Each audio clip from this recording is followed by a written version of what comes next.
मेरा नाम नरेंद्र आचार्य है। मैंने श्री ब व कानंत के नाटक में चंद्रगुप्त की भूमिका की थी। अब तो मैं सेवानिवृत्त हूँ, सरकारी सेवा में था, अब सेवानिवृत्त हूँ। कानंत साहब के बनारस आने के पहले भी हम लोग नाटक करते थे, लेकिन वो एक तरह से खेल जैसा होता था, क्योंकि कोई बताने वाला सिखाने वाला था नहीं। जिस समय चंद्रगुप्त नाटक में हम लोगों ने भाग लिया, तब समझ में आया कि ब्लॉकिंग क्या होती है, कंपोजिशन क्या होता है, स्टेज पर मूवमेंट क्या होता है। यानी जो भरत मुनि ने कहा है, वाचिक, आंगिक और आहार्य, ये तीनों का अलग अलग क्या महत्व है, वो कानंत साहब ने ही हम लोगों को सिखाया। क्योंकि शुरू में सुबह 2 घंटा जो है केवल आवाज़ का ही अभ्यास होता था। सुबह 8 बजे से 10 बजे तक केवल वॉइस की प्रैक्टिस होती थी। उसमें हम लोग को पता चला कि मॉड्यूलेशन क्या है, पिच क्या है, और थिएटर में आर्टिस्ट की रेंज आवाज़ की कैसी होनी चाहिए। और शाम को जो अभिनय होता था, उससे पता चला कि स्टेज पर कैसे चलते हैं, किस तरह से ब्लॉकिंग की जाती है, किस तरह से कंपोजिशन की जाती है। तो सही माने में तो उस नाटक के बाद हम लोगों ने धीरे धीरे नाटक करना और गहराई से उसको सीखना शुरू किया। दिन में ब्रेक होता था, सुबह 2 घंटा और शाम को 4 घंटा। उस समय मैं पढ़ता था और एमएसटी का छात्र था। जब नाटक ख़त्म हो गया उसके बाद प्रेमा जी भी आई हुई थी, राममूर्ति जी भी थे। सारे लोगों ने ये हुआ कि भाई कुछ काशी का भी आनंद लेना चाहिए कि काशी क्या है। तो नाव पर घूमने का प्रोग्राम बना, तो हम लोग सब लोग नाव पर गए। तो उस समय वहाँ पर भांग और ठंडई छानी गई। उसमें हमारे साथ थे गोपाल शंकर व्यास, जो कि अब इस दुनिया में नहीं रहे। तो उन्होंने क्या किया कि मलइयों में जो है वो ठंडई और भांग छानी। ये मलइयों केवल बनारस में मिलता है, और ये बनारस की खासियत है कि जो कि ओस से जम करके दूध को बनाया जाता है। तो जब कानंत साहब ने उसको लिया तो उनको तो बहुत स्वाद आया, बड़ा अच्छा लगा। लेकिन बाद में उन्होंने कहा कि ये तुम लोगों ने मुझे क्या पिला दिया। मेरा नाम अंजलि त्रिपाठी है। मैं बनारस की रहने वाली हूँ। बनारस का एक बहुत पुराना परिवार है, पंडित कमलापति त्रिपाठी जी का। उस परिवार से बिलोंग करती हूँ। मेरे पिताजी और मेरे श्रीलोकपति त्रिपाठी और मेरी माँ चंद्रा त्रिपाठी दोनों पॉलिटिक्स में हैं थे, और मैं कांग्रेस की फैमिली को बिलोंग करती हूँ।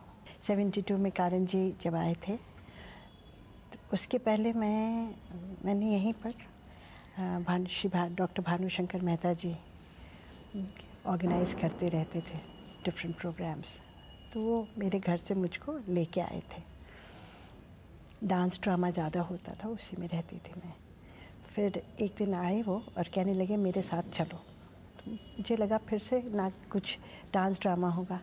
यहाँ आए तो कारण जी से मुलाकात हुई। कारण जी से मिलने जब यहाँ हम आए, उस समय तक हमको कोई आइडिया नहीं था कि मिस्टर वी बी कारंत कौन है। नाम नहीं सुना था मैंने कभी। यहाँ आए, देखा, एक छोटे से स्टैचर के सज्जन से मुलाकात कराई गई, और सबके साथ हम भी बैठ गए। हमको कुछ पता नहीं था क्या होने वाला है। इतना था कि डॉक्टर भानुशंकर मेहता जी लाए हैं तो कोई डांस ड्रामा होगा, उसमें डांस के लिए बुलाया होगा। उसके बाद डायलॉग सबको पढ़ने के लिए एक एक पेज दिया गया। शायद 2 लाइन पढ़ी थी, मुझे याद नहीं है। बात ख़त्म हो गई वहाँ की वहाँ। फिर जब रोल देने की बात आई तो अलका के रोल में उन्होंने मुझे चुना। मैंने सोचा कि 2-4 लाइन की कोई होगा, मुझे मालूम भी नहीं था। और जब मैंने अपना रोल देखा तो I was फ्लैबरगास्टेड because I never utter a word on the stage.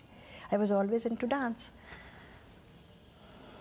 फिर मैंने कारण जी से तीसरे या चौथे दिन कहा कि मैं ये रोल नहीं कर पाऊँगी। उन्होंने बोला क्यों नहीं कर पाओगी, मैंने तुम्हें चुना है। तो मैंने कहा मैंने कभी स्टेज पे डायलॉग नहीं बोला है, शायद कॉन्वेंट में छोटे क्लास में बोला होगा, मैंने नहीं बोला है। बोले you going to be my challenge. और तीसरे चौथे रो में बैठते थे, यहाँ माइक नहीं था। माइक उन्होंने कहा था नहीं लगेगा, और डायलॉग बोलना होता था। एक एक वर्ड शुद्ध सुनाई देना चाहिए, और इतनी ज़ोर से डांटते थे जब उनको डायलॉग नहीं सुनाई देता था। बोलते थे जब मुझे सुनाई नहीं दे रहा है तो किसी और को क्या सुनाई देगा। लास्ट रो और पीछे तक विदाउट माइक हम लोगों ने बोला था। एंड उसके बाद मुझे याद है प्ले ख़त्म हुआ, सबकी बहुत वाहवाही मिली। बनारस में मुझे अलका के नाम से लोग जानने लगे थे क्योंकि 3 दिन का प्ले था, जैम पैक्ड हॉल था, और जो भी आया और जो कहीं सड़क पे हमको देखता था तो कहता था कि देखो अलका चली जा रही है। ये कारण जी ने हमको बना दिया था। उसके बाद मेरी उनसे दिल्ली में, जब वो NSD में दिल्ली आए तो मैं गई उनसे मिलने के लिए। उसके पहले भी एक बार उन्होंने मुझे खबर कराया था कि अंजू को बोलो कि वो, अंजलि को बोलो कि वो अच्छी एक्टिंग करती है, आके NSD ज्वाइन कर ले। तो मैं उस समय अपने ग्रैंडफादर के साथ दिल्ली में रह रही थी। जब मैंने उनसे कहा कि मुझे ऐसे ऐसे बुलाया गया है तो बोले जितना ड्रामा और डांस तुमको करना था तुम दिल्ली, बनारस में कर चुकी हो, दिल्ली में ये सब नहीं होगा, because it was a political house और टाइम नहीं होता था। 2-3 बार से मुलाकात तो कई बार हुई, 2 बार उन्होंने मुझसे कहा था कि ज्वाइन कर लो। Then just before when he died मेरी उनकी मुलाकात हुई थी एम्बेसडर होटल में दासा प्रकाश रेस्टोरेंट के सामने, और उन्होंने हमेशा मुझे अलका बुलाया, अंजलि कभी नहीं बुलाया। तो मैंने उनको देखा और मैं दौड़ के उनके पास पहुंची, हाथ जोड़ के मैंने कहा आपने मुझे पहचाना? बोले अलका, तुम्हें कैसे भूल सकता हूँ। अच्छा अंजलि ये बता, and then he remembered my name. Anjali तुमको कुछ याद है तुमने जो रोल किया था? मैंने कहा जी मुझे याद है। कहीं क्या तुम चंद्रगुप्त ड्रामे के बारे में मुझे कुछ लिख के दोगी? हमने कहा हाँ देंगे, ज़रूर देंगे आपको। तो बोले कि मैं तुम्हें पता दे देता हूँ। And then I don't know what happened, address नहीं मिला मुझे, बट हमने लिख के रखा था क्योंकि विदाउट माइक बोलने लगे कि वो शायद पहला प्ले कराया था उन्होंने with 60 people at a time on the stage, और कोई किसी से टकराता नहीं था, सबकी अपनी अपनी जगह फिक्स थी। और दूसरी चीज़ मैंने देखा था कि जो हम लोगों के कॉस्ट्यूम के लिए जो उन्होंने रिसर्च करा था उनकी वाइफ ने, एक एक बुक में उस समय कैसा चूड़ा बनता था, कैसे बाल, कैसे कपड़े, I never seen something like that. कभी मैंने अपनी ज़िंदगी में उसके बाद उतना रिसर्च मेरी समझ से किसी ने किया भी नहीं, क्योंकि किसी प्ले में मैंने उस तरह का गेटअप नहीं देखा था। उसमें आँखें कैसी बनती थीं, कपड़े क्या पहनाते थे, बालों में क्या लगता था, कैसे फूल लगाए जाते थे, कैसे माला मोती की लगती थी, everything. It was amazing experience and I don't think I will ever ever ever forget him. मेरा नाम अमरनाथ शर्मा है। मैं 1972 में गर्ल्स कॉलेज में पढ़ाता था। पता लगा कि बीबी कानन जी का एक कैंप लगा है द्वारा नागी नाट्य मंडली के सहयोग से। तो हमको विजय अग्रवाल पकड़ के ले आया कि आप चलिए कैंप में, क्योंकि संख्या बढ़ानी थी। तो आ गया मैं भी, मैं कोई पुराना रंगमंची हूँ मैं यहाँ पे। तो उनका हमने कास्टिंग की जो पद्धति थी ना, वो एक अजीब क्वालिटी की थी। वो करते क्या थे कि आर्टिस्ट को बोल देते थे कि तुम इसमें से जो रोल करना चाहते हो वो याद करके कल मंच पर आना, कल मैं कास्टिंग करूँगा। वो चंद्रगुप्त था तो उसको लोग अपने अपने मुताबिक डायलॉग याद करके आए और करते हुए निकल जाते थे। हम भी कोई डायलॉग किए और करते हुए निकल गए। कास्टिंग सबकी हो गई, मेरी कास्टिंग नहीं हुई। दूसरे दिन कहा गया भैया अमरनाथ शर्मा की कास्टिंग नहीं हुई। बोले नहीं शर्मा जी की कास्टिंग अभी मुझे करनी है। वो तो क्या आपने रोल इनको दिया क्यों नहीं? क्या मैंने इनको रोल इसलिए नहीं दिया कि पूरा नाटक ही अपने जीवा में उठा के ले जाएंगे, ये इस तरह के कैरेक्टर हैं। और उन्होंने पासिंग वे में चाणक्य जब जाता है अपने गांव, वहाँ एक रोल उन्होंने ऐसे डायलॉग करके दिया। हमने, और मैं आर्ट डायरेक्शन का काम करता था, सेटों का जो है उनकी डिज़ाइनिंग वगैरह मैंने की। वो हर काम करना पड़ता था कि स्पेसिफिक उसमें मैंने काम किया। तो उनसे बोले, हमने कहा सर हमको रोल नहीं मिला। नहीं नहीं तुम्हें रोल करना है मगर हम तुमको लिए रोल निकाल रहे हैं। वो पासिंग में ऐसे बोलते हुए चाणक्य उधर से आता है, इधर से कुछ बोलते हुए क्रॉस करा देते हैं। रोल उन्होंने सबसे कराया, किसी को रोल छोड़ा नहीं।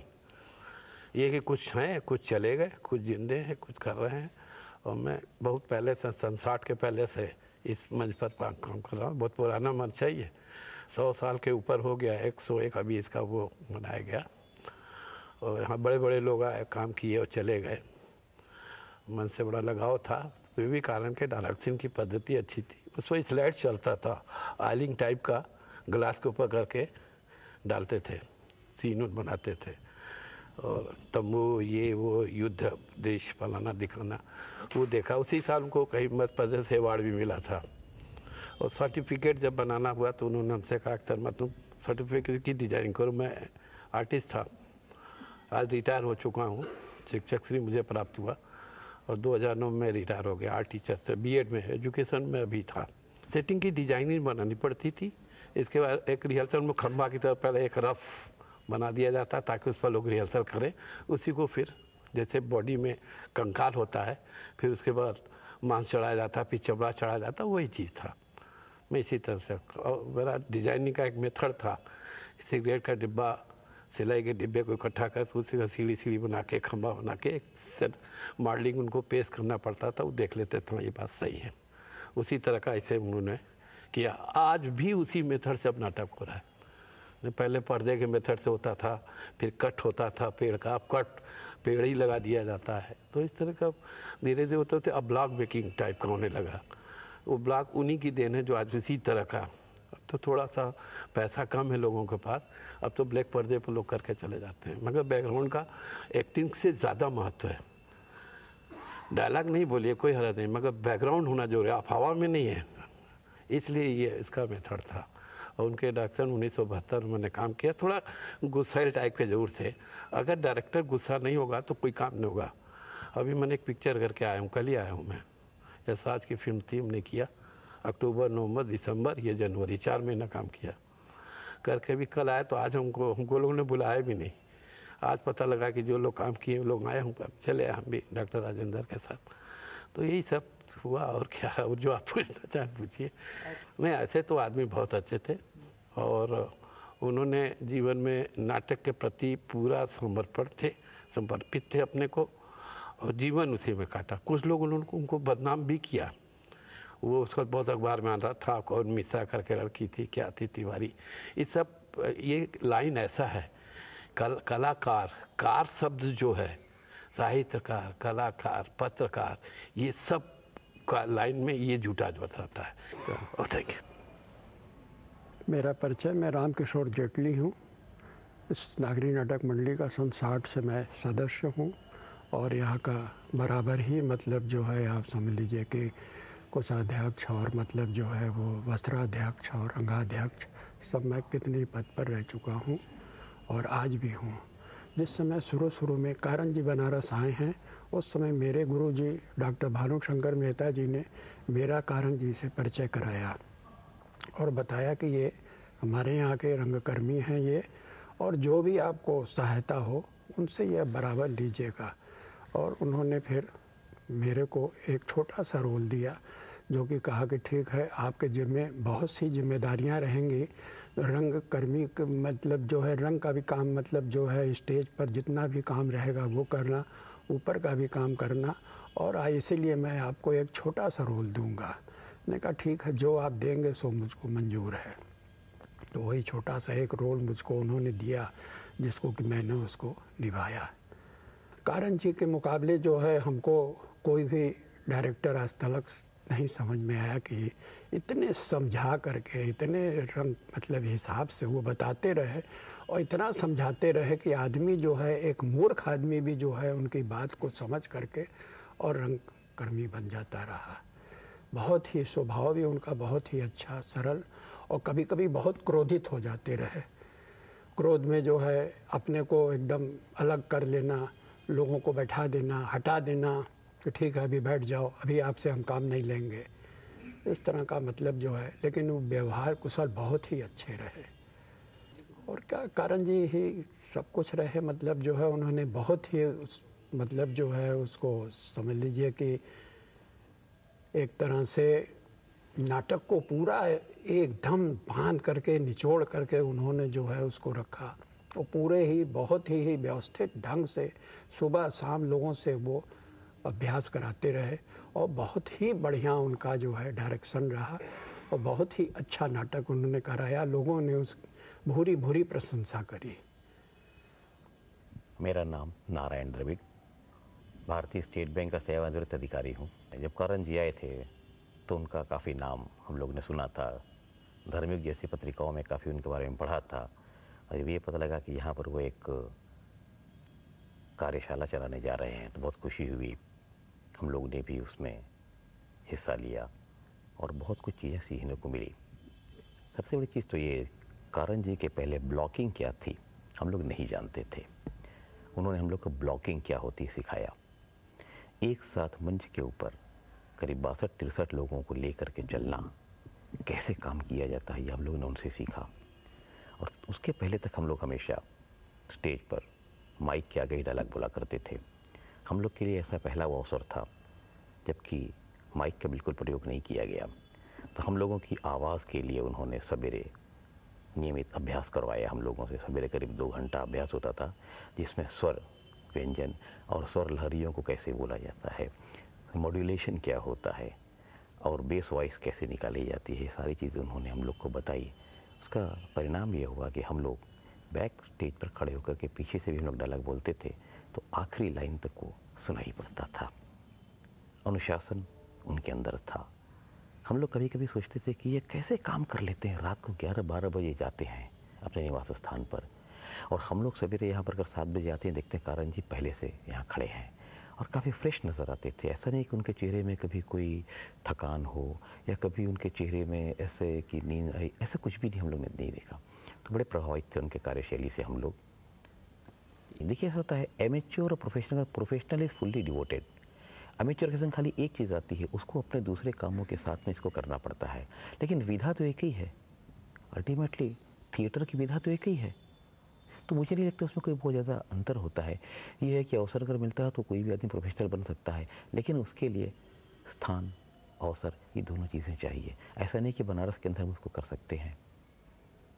कारण जी के अंदर एक चीज़ थी, किसी भी चीज़ को करने के पहले वो उसका मनन करते थे, अध्ययन करते थे। ऐसा नहीं कि उन्होंने नाटक एक रात में पढ़ लिया और दूसरे दिन उन्होंने कास्टिंग शुरू कर दी।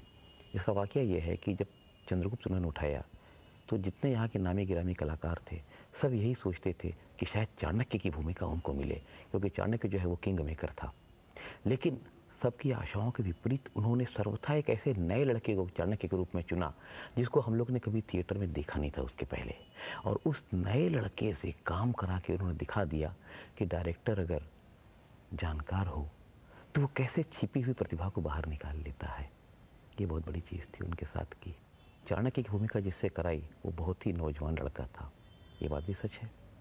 तो वो ये देखना चाहते थे किसके अंदर पोटेंशियलिटी क्या है, उसको निकालना चाहते थे और एक मिथ को तोड़ना चाहते रहे कि भाई हम हमेशा यही, अगर बुजुर्ग है तो बुजुर्ग वाली भूमिका करेंगे, हम यंग हैं तो ऐसा नहीं। उन्होंने उस मिथ को तोड़ा, ये सबसे बड़ी चीज़ थी।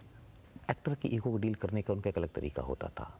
सबसे पहले वो उसको स्टोरी पूछते थे। अगर उसने कोई डायलॉग बोला, जैसे मैं बता रहा हूँ आपको, अगर उन्होंने कभी शकटार की भूमिका एक बहुत सीनियर आर्टिस्ट से कराई, उन्होंने जिस ढंग से अपने डायलॉग बोले, कारण जी ने उनसे सवाल किया ऐसा क्यों आप बोल रहे हैं। उन्होंने जवाब दिया कि भाई ये आदमी जो है इसके अंदर प्रतिशोध की ज्वाला है, तेज से बोलेगा। बोले नहीं, जिस आदमी ने खाना नहीं खाया हो, बच्चों का आहार छीन छीन के थोड़ा वो जी रहा हो, उसके अंदर प्रतिशोध तो होगा, लेकिन आवाज़ उसकी जो है इतनी तेज नहीं निकल पाएगी डिस्पाइट ऑल हिज एफर्ट्स। तो आपको ऐसे नहीं ऐसे करना है। और अल्टीमेटली बाद में, शुरुआत में हो सकता है उस कलाकार के मन में थोड़ा ये रहा, लेकिन बाद में उन्होंने चीज़ को समझा और बहुत ही अच्छे ढंग से अपनी भूमिका का निर्वाह किया। तो ईगो तोड़ना यही होता है।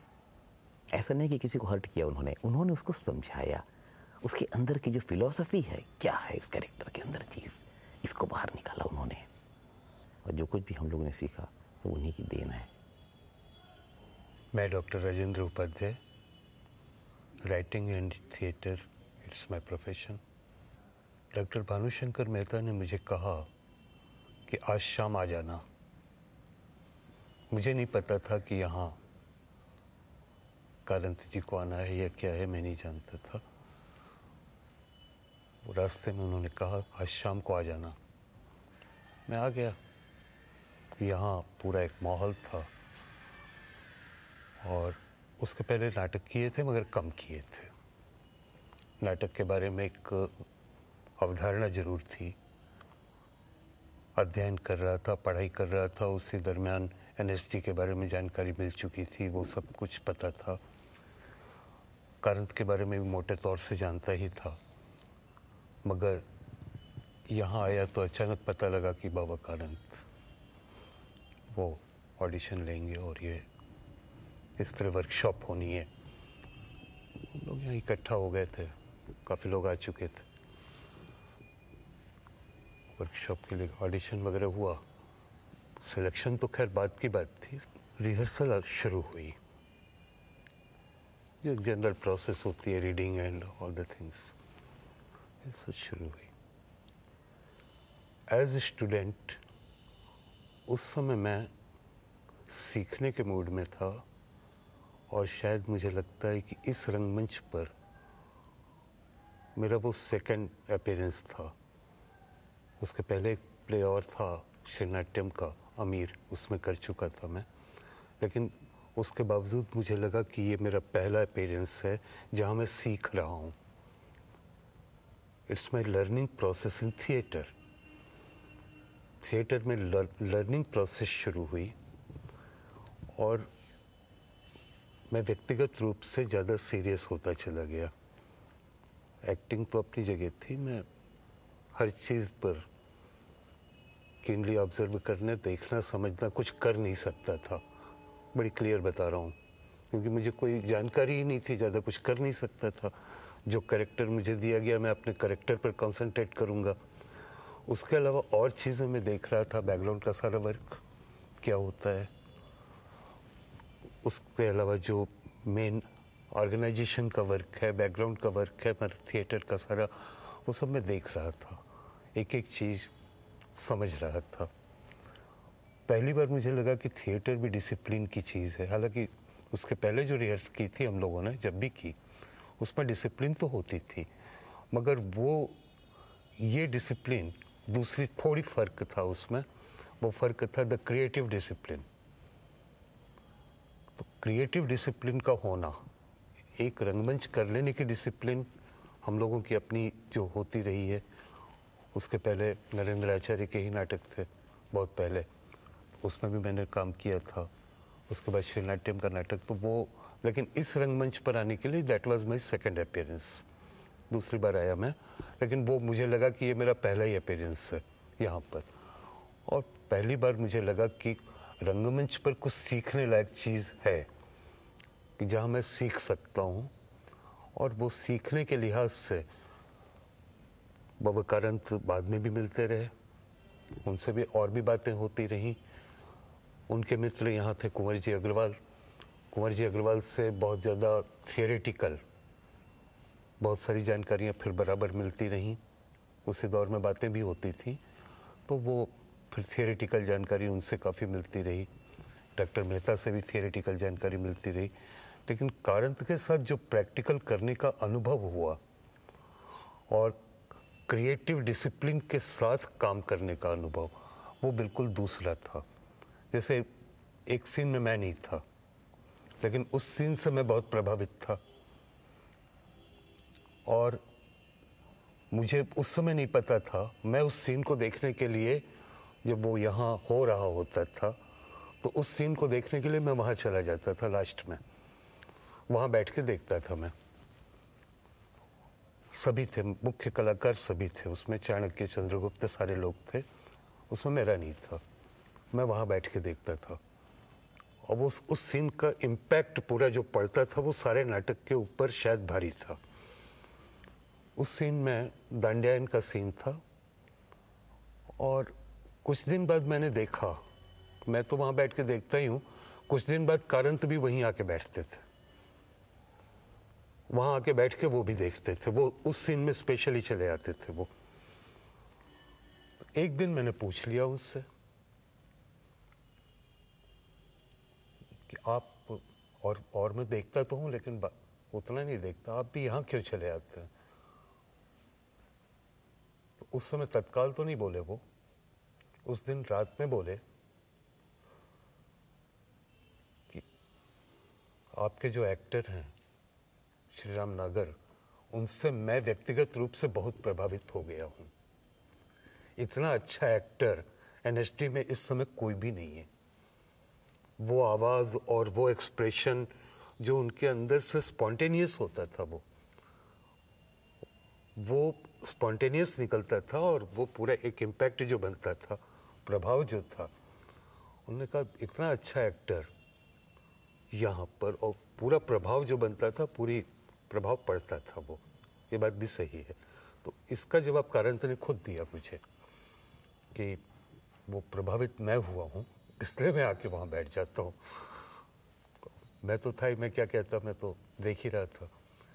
तो कारंत का ये जो प्रयोग था इसके साथ, उसके अलावा उन्होंने बच्चों के साथ कई प्रयोग यहाँ किए। बच्चों के साथ प्रयोग में जो काम कर रहे थे वो ईजिली किस तरीके से उन्होंने पूरा सीन क्रिएट करा दिया उन बच्चों से, वो सारा भी देखने और सीखने की चीज़ें थी। यहाँ पे लोग सीख रहे थे।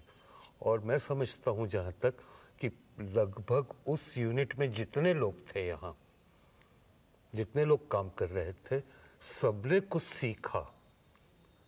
कितना एक्सप्रेस किया, कितना किया, ये एक अलग बात है, लेकिन सीखने के लिहाज से लगभग पूरी यूनिट ने बहुत कुछ सीखा। और वो बनारस शहर के लिए कारंत का वो प्रयोग एक ऐसा माइलस्टोन था कि उसके बाद जितने भी लोग रंगमंच पर आए, सक्रिय हुए, लगभग सभी एक डिसिप्लिन में बंध गए। वो डिसिप्लिन यहाँ रंगमंच लगातार होता रहा है, वो डिसिप्लिन कहीं कहीं थी। कुछ लोग मेंटेन करते थे, ज़्यादा लोग नहीं कर पाते थे। लोग नाटक तो करते ही हैं, एमेचर ग्रुप है तो एमेचर ग्रुप में नाटक जैसे होते हैं वो होंगे ही। एमेचर ग्रुप के नाटक हुआ करते थे, लेकिन उतनी गहरी डिसिप्लिन उसके बाद शुरू हुई और फिर कई संस्थाओं में वो चीज़ कायम भी रही। अब तो बहुत कुछ उतना नहीं है, उतनी संस्थाएं नहीं रह गई, लेकिन अभी भी जो काम कर रहे हैं अब उसका एक असर पड़ चुका है, क्योंकि 4 दशक हो रहे हैं। ये सन 2012, ये 4 दशक पूरा होने जा रहा है। मुझे भी लगता है कि मुझे थिएटर में आए 4 दशक हो रहे हैं। अजीब लगता है, अचानक याद आया कि 4 दशक हो गए। और कारंत जी का एक तो वो काम, दूसरा काम स्टडी के लेवल पर, क्योंकि बीच बीच में वो पाठ संशोधन वगैरह में उन सब में हम मुझसे बात होती थी। अभी हम लोग वहाँ बात कर रहे थे, एक मेहता जी ने पूछा कि वो छंद किसने लिखा था, कूट छंद। तो वो उन्होंने मुझसे भी कहा था कि तुम ऐसा विरुद्ध वाचन का वो सब खोज के लाओ। तब तक डॉक्टर श्री प्रसाद ने, मैं विरुद्ध वाचन खोज रहा था और वो डॉक्टर श्री प्रसाद ने वो छंद लिखा। छंद बरदाई के छप्पे के आधार पर उन्होंने उस छंद की रचना की और एक नई चीज़ हुई। तो बीच बीच में जो प्रयोग होते थे, कई लोग यहाँ जुड़े हुए, जैसे म्यूज़िक पे काम कर रहे थे प्रदीप दीक्षित। प्रदीप दीक्षित जी भी काफ़ी सिंसियर थे अपने काम में और खोज रहे थे कि कितना पुराना म्यूज़िक लाया जा सकता है, उस समय म्यूज़िक में क्या काम हो रहा होगा। इस तरह करके प्रदीप दीक्षित भी खोज रहे थे। वो प्रदीप भाई से चूँकि बात मेरी भी होती रहती थी BHU होने के कारण, तो प्रदीप भाई से मैंने पूछा था एक बार, तो बोले देखो इसमें मैं साउथ इंडियन म्यूज़िक यूज़ नहीं कर पाऊँगा, पूरा मैटर नॉर्थ इंडिया का है, नॉर्थ का है, तो हिंदुस्तानी संगीत का जो प्राचीनतम रूप हो सकता है मैं वो खोजूँगा। हमने कहा सब उपलब्ध है, वही है जो है। मैं हाँ उसी में कोशिश कर रहा हूँ, जितना हो सकेगा देखता हूँ। तो इस तरह हर दिशा में देख रहे थे हम लोग कि काम हो रहा था। लाइट पे कौन आए थे? राममूर्ति जी, राममूर्ति जी आए थे। लाइट पर भी जो वर्क हुआ उस समय लाइटिंग का, वो भी पहली बार दिखाई दिया कि लाइट में उस तरीके से एक काम करना, ये सारी चीज़ें डिफरेंट डायमेंशंस थे। मैं उतने डायमेंशंस में एक साथ मतलब अलग अलग क्वेश्चन हो तो ज़रूर वो कर सकूँगा, लेकिन उन डिफरेंट डायमेंशंस में कारंत को समझना, क्योंकि थिएटर एक ऐसी जगह है कि इसके डायमेंशंस जो सामने हैं,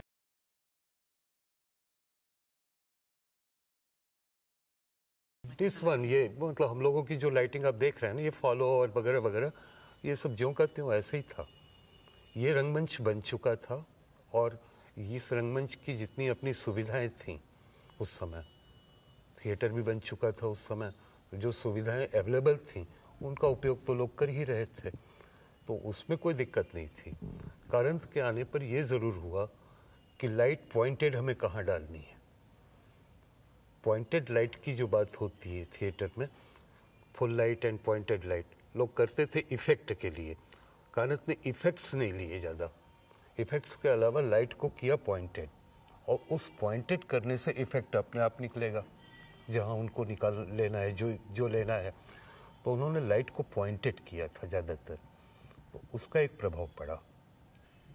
कारंत का एक दूसरा पक्ष जहाँ उनका लिटरेरी पक्ष रहा है, थोड़ा अनुवाद वगैरह तो वो कर ही रहे थे, वो एक अलग रहा, लेकिन हिंदी साहित्य के बारे में भी उनकी जो अपनी गति थी।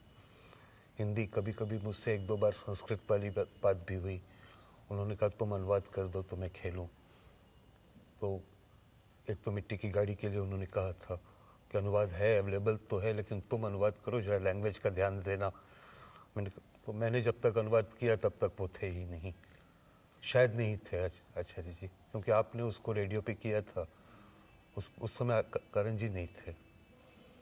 तो वो जब तक मैं अनुवाद मैंने किया तो वो एक दूसरी बात थी। तो उन्होंने मृच्छकटिकम का और मुद्रा राक्षसम का दोनों का नाम लिया था, और संयोग से मैंने दोनों ही किया अनुवाद, तो वो बात की बात थी। तो इस तरह से फिर उसके अलावा 90s की बात है कि मैं दिल्ली में था, साहित्य अकेडमी में एक जयशंकर प्रसाद की शताब्दी पर गोष्ठी थी। संयोग से जिस दिन मुझे बोलना था उसी दिन कारंत भी थे मौजूद, और उसके पूर्व जितना हो चुका था, जयशंकर प्रसाद की जितनी आलोचना की जानी थी अच्छी तरीके से, 2 दिन से सेमिनार चल रहा था, तीसरा दिन था वो, 2 दिन में जयशंकर प्रसाद की अच्छी तरीके से हत्या हो चुकी थी, जो साहित्यिक स्तर पर कहूँ तो। मैंने एक छोटा सा, मैंने भी चूंकि आक्रोश था उस समय, उन सब के बजाय आक्रोश भी था, तो उस आक्रोश में मैंने अपनी बात कही।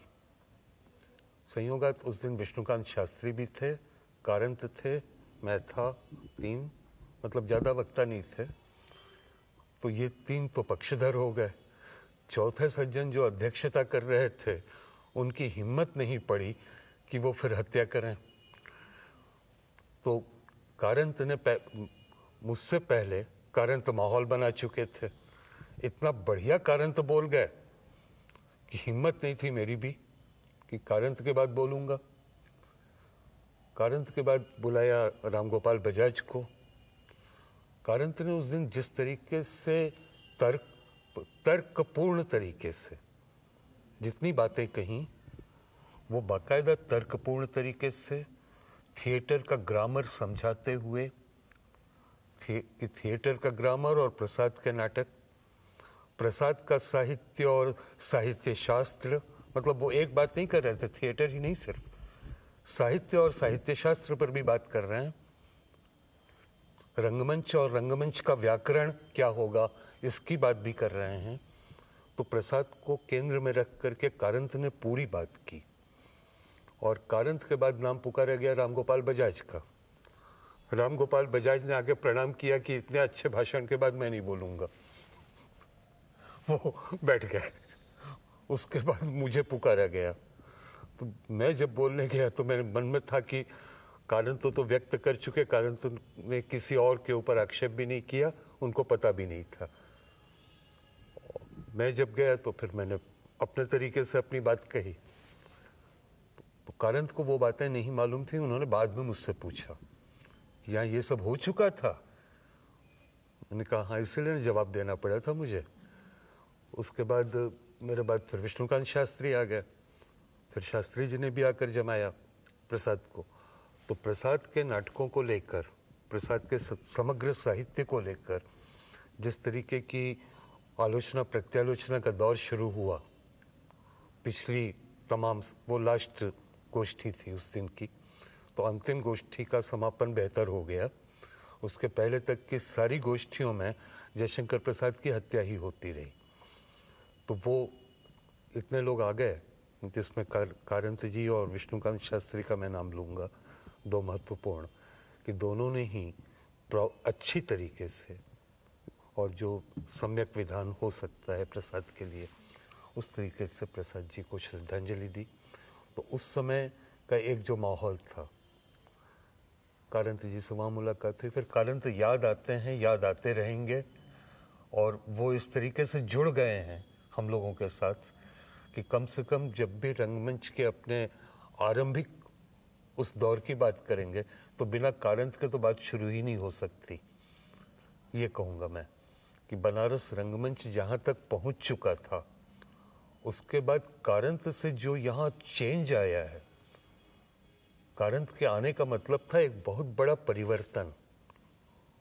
वो परिवर्तन, उतना बड़ा परिवर्तन अभी तक मैंने नहीं देखा है। हालांकि एनएसडी के वर्कशॉप होते कई बार यहाँ पे अभी तक आयोजित हुए हैं नागरी नाटक मंडली में, नए लोग भी आ गए, काफ़ी टीम आई अभी इधर, लेकिन वो परिवर्तन नहीं आया है जो कारंत ला गए। क्योंकि आज के लड़कों में और चीज़ें तो हैं, लेकिन वो पढ़ने का मादा न होने से वो अध्ययन नहीं करना चाहते, वो सब कुछ पाना चाहते हैं। वो पढ़ने का मादा न होने की वजह से वो चीज़ नहीं पैदा हो रही है। आज अगर आप वो करना चाहें कि हमें नाट्य पाठ करना है, नाट्य पाठ करने के लिए हम 8-10 लोग इकट्ठा होकर सिंसियरली बैठ जाएं। आज जितने लड़के हैं बैठा के दिखा दे कोई। अभी इतनी वर्कशॉप हुई एनएसडी की, 8-10 लड़कों को सिंसियरली नाट्य पाठ के लिए कोई बैठा के दिखा दे, यह असंभव है। मैं देख चुका हूँ, आज कोई नहीं बैठेगा। जबकि हम लोगों के दौर में, हम लोगों का जो दौर था, वो दौर वहाँ से जो शुरू हुआ, एक अरसे तक ये सारी प्रोसेस चलती रही। सारे लोग अन्य चीज़ों की जानकारी प्राप्त करते रहे, रंगमंच के बारे में और चीज़ों के बारे में। नारायण हमारे साथ हैं, मराठी रंगमंच का अच्छा अनुभव था। मैं कई बार नारायण से बहुत सी बातें पूछता था। ऐसे कई लोग थे हमारे मित्रों में, अलग अलग, बंगाल में क्या हो रहा है, महाराष्ट्र में क्या हो रहा है, साउथ में क्या हो रहा है, ये जानकारी हासिल करने का आज किसी के पास मौका नहीं है कि आज इन चीज़ों को लोग जानना चाहें कि कहाँ क्या हो रहा है और हम अपने आप को कैसे ज़्यादा से ज़्यादा इम्प्रूव करें, ज़्यादा से ज़्यादा बेहतर बनाएं। आज ये चीज़ नहीं हो रही है।